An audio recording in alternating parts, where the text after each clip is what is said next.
Hello दोस्तों, नमस्ते भाई। आपको पता है कि टीसीएस के आने के बाद एग्जामिनर अर्थमेटिक में जिन दो टॉपिक में सबसे ज़्यादा क्रिएटिविटी दिखाता है वो है कंपाउंड इंटरेस्ट और सिंपल इंटरेस्ट और प्रॉफिट एंड लॉस।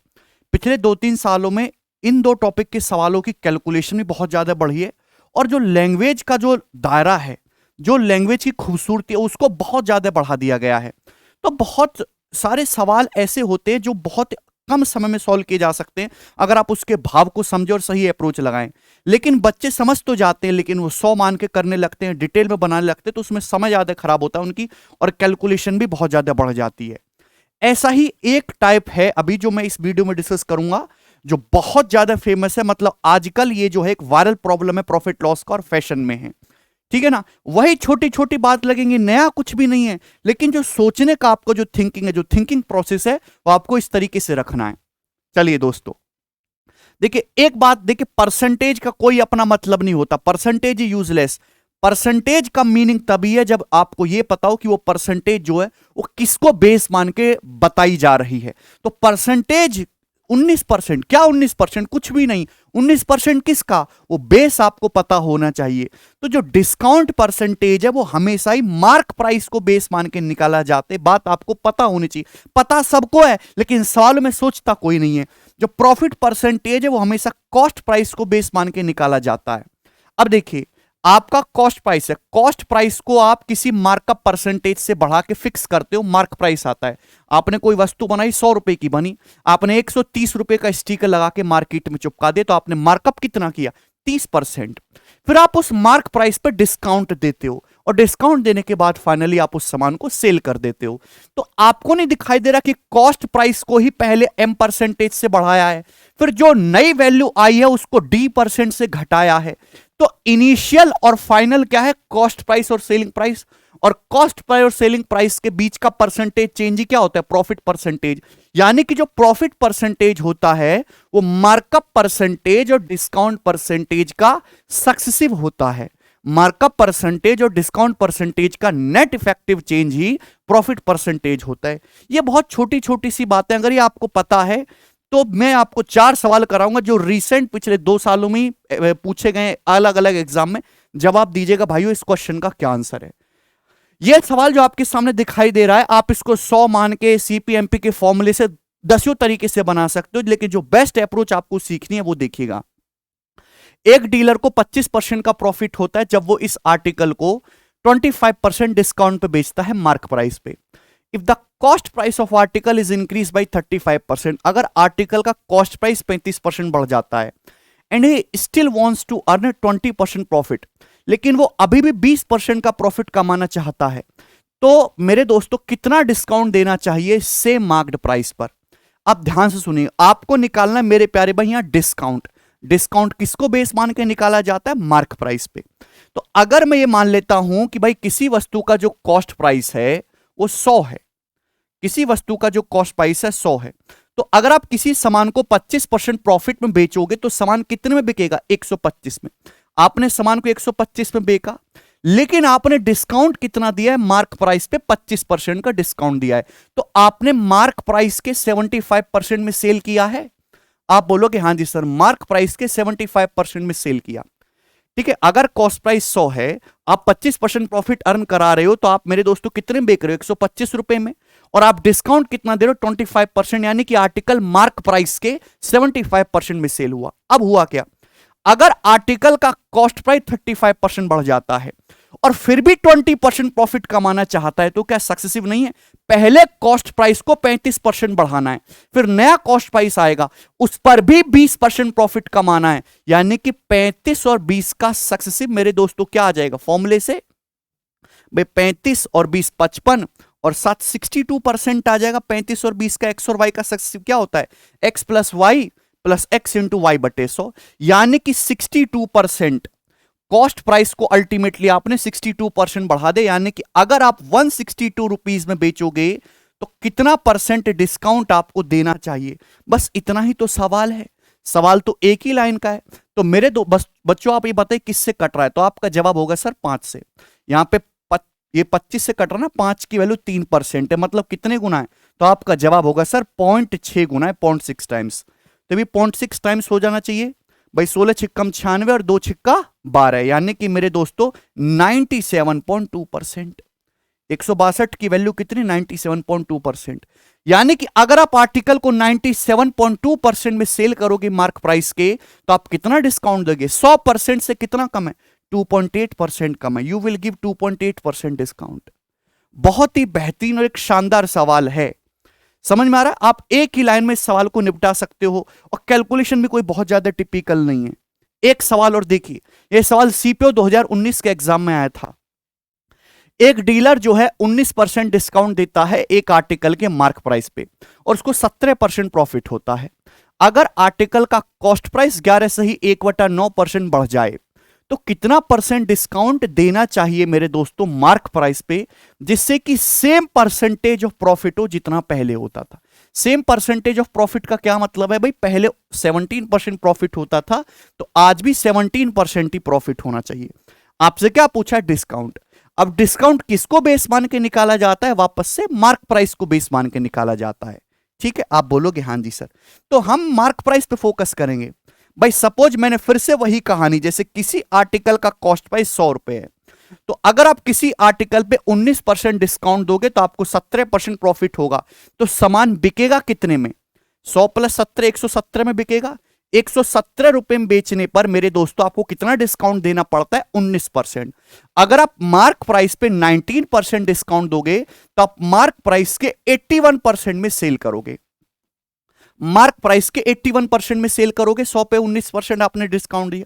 अब हुआ क्या मेरे दोस्तों? बोला यह है कि अगर कॉस्ट प्राइस 11 से ही 1/9% बढ़ जाए और प्रॉफिट उतना ही कमाना चाहते हो जितना आप पहले कमा रहे थे, सेम उतना ही प्रॉफिट परसेंटेज चाहिए, तो अब बताओ कितना परसेंटेज का डिस्काउंट आपको देना होगा। अब बताओ आपने कॉस्ट प्राइस को कितना बढ़ाया? 11 से ही 1/9%। 11 से ही 1/9% मतलब 1/9, 9 से 10 हो गया। प्रॉफिट में आपको कोई कॉम्प्रोमाइज नहीं करना, 17% ही कमाना है मेरे दोस्तों, यानी कि 100 से 117 हो गया। यानी कि अल्टीमेटली मेरे दोस्तों आपने कॉस्ट प्राइस को कितना बढ़ा दिया? तो आपने कर दिया जी 10 से 13, 30% बढ़ा दिया। ठीक है, 11 से ही 1/9% और 17% का सक्सेसिव 30% होता है मेरे दोस्तों। यानी कि आपसे यहां पे 130 की वैल्यू पूछी गई है और कुछ भी नहीं है। क्लियर है? आप बोलोगे जी सर बिल्कुल सही। 117 का मतलब 81%। अगर दोनों तरफ 9 से काटोगे 9 से, तो 13 का मतलब मेरे दोस्तों 9% है। तो 130 का मतलब कितना है मेरे दोस्तों? ऐड करेंगे 90%। यानी कि अगर आप आर्टिकल को 130 रुपए में बेचोगे तो मार्क्ड प्राइस के 90% में सेल करना होगा और आप 10% डिस्काउंट दोगे। ए ऑप्शन आंसर है। समझ में आ रहा है? आपको कोई सीपीएमपी का फॉर्मूला लगा के पहले सीपीएमपी का रेशियो निकालो, फिर बढ़ाओ, फिर दोबारा डिस्काउंट निकालो, करने की जरूरत नहीं है। सीधा ये खेलो मेरे दोस्तों। यहां सीपी का परसेंटेज लिखा हुआ है या एमपी का परसेंटेज लिखा हुआ है। एक और सवाल करिए। ये दो सवाल जो हैं मेंस 2020 के पेपर में आए हैं, बहुत ही प्यारे प्यारे सवाल हैं, मजा आएगा आपको। जरा करने की कोशिश करो इस वीडियो को पॉज करके। पहले, एक डीलर को 20% गेन होता है जब वो एक आर्टिकल को 25% डिस्काउंट पे बेचता है इसके मार्क प्राइस पे, कोई दिक्कत नहीं। अगर आर्टिकल का कॉस्ट प्राइस 15% डिक्रीज हो जाता है, ठीक है, तो कितना परसेंट डिस्काउंट देना चाहिए सेम मार्क प्राइस पर, जिससे कि सेम परसेंटेज ऑफ प्रॉफिट हो जैसे जितना पहले होता था। बहुत बढ़िया। तो आपको यहां भी मेरे दोस्तों डिस्काउंट निकालना है। तो मेरी कहानी वही, मैं कहानी नहीं बदलूंगा। माना किसी आर्टिकल का कॉस्ट प्राइस 100 रुपए है, अगर आप 25% डिस्काउंट देते हैं तो आप 20% का प्रॉफिट कमाते हैं। 100 रुपए पे 20% प्रॉफिट कमाओगे तो सेल कितने में हो रहा है? 120 रुपए में। 120 रुपए में आप किसी सामान को बेच रहे हो, कितना डिस्काउंट देना पड़ रहा है? मार्क प्राइस पे 25%, यानी कि आप मार्क प्राइस के 75% में सेल कर रहे हो। आप बोलोगे हाँ जी सर। अब हुआ क्या? आर्टिकल का कॉस्ट प्राइस 15% डिक्रीज हो गया, लेकिन परसेंटेज प्रॉफिट उतना ही कमाना चाहते हो जितना पहले कमा रहे थे। पहले कितना प्रॉफिट कमा रहे थे? 20%। आज भी 20% ही प्रॉफिट कमाना चाहते हो। तो आपने क्या किया? पहले कॉस्ट प्राइस को 15% डिक्रीज किया, फिर नया जो कॉस्ट प्राइस आया उस पर 20% प्रॉफिट कमाना है। यानी कि कॉस्ट प्राइस में कितना चेंज किया गया? -15 और 20 का सक्सेसिव। और -15 और 20 का सक्सेसिव कितना होगा? 2%। -15 प्लस 20, -15 गुणा 20 बटे 100, एक्स और वाई का सक्सेसिव फॉर्मूला, यानी कि 2%। तो कॉस्ट प्राइस को 2% बढ़ाया गया अल्टीमेटली, यानी कि आपसे 102 की वैल्यू पूछी गई है कि 102 की वैल्यू कितनी है। भाई यही तो सवाल है, 102 रुपए की वैल्यू आपको निकालनी है, कितने परसेंटेज के बराबर है, और ऑप्शन आपके सामने है। अब देखिए यहां से आप देख सकते हैं कि 15 से कट रहा है, तो 8 की वैल्यू कितनी होगी मेरे दोस्तों, यहां से अभी 15 पंजे 75 5%। अब आपको 102 निकालना है। अब ध्यान से देखिएगा 8 का 13 गुना होता है 104, तो यहां भी 13 गुना हो जाएगा 65, 13 पंजे 65। आप बोलोगे हाँ जी सर, लेकिन ये 102 ही है, 2 कम है ना, 1/4 कम है, तो यहां भी 5 का 1/4 कम कर देंगे ना। 5 का 1/4 कितना होता है 1.25%, यानी कि मेरे दोस्तों ये आ गई 102 रुपए की वैल्यू, मार्क प्राइस का इतना परसेंट आ गई। आप बोलोगे हाँ जी सर, कैलकुलेशन भी ध्यान से देखा करो।